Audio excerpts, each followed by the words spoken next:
જય શ્રી કૃષ્ણ મિત્રો, કેમ છો? મજામાં ને? આજે બનાવશું આપણે માજા કેન્ડી.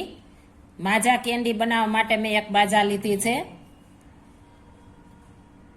200 ml ની આવી લીધી છે. તમે મોટી જાજી બનાવી હોય તો મોટી લઈ શકો છો. આ બીબું લીધું છે, આ બીબામાં આપણે બનાવશું. આ બધી સળી આપણે કાઢી લેશું.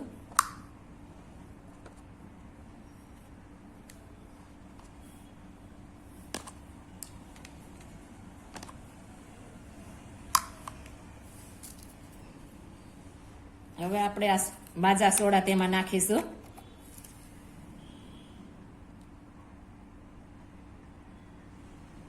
આટલી આપણે ભરી દેવાની છે. આ માજા સોડા નાના બાળકોને પણ પીવાની મજા, ખાવાની મજા આવે છે.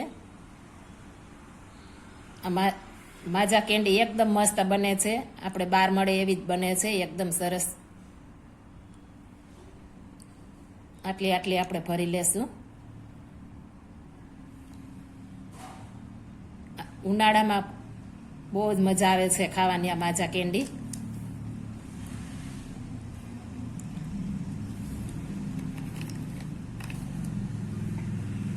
હવે તેને આપણે ઢાંકી દેશું.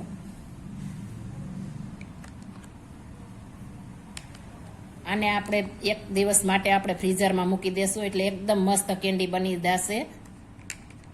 મારે 4 વ્યક્તિ માટે બનાવી છે, એટલે મેં 5 બનાવી છે, જાજી બનાવી નથી.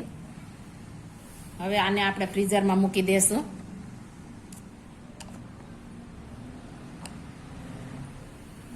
આ માજા કેન્ડી એકદમ મસ્ત સરસ બને છે અને બાળકોને ખાવાની પણ મજા આવે છે, નાના મોટાને બધાને મજા આવે છે. મેંગો ફ્લેવર હોવાથી બાળકોને બહુ જ મજા આવે છે, એટલે આ રીતના જરૂર એકવાર ટ્રાય મારજો.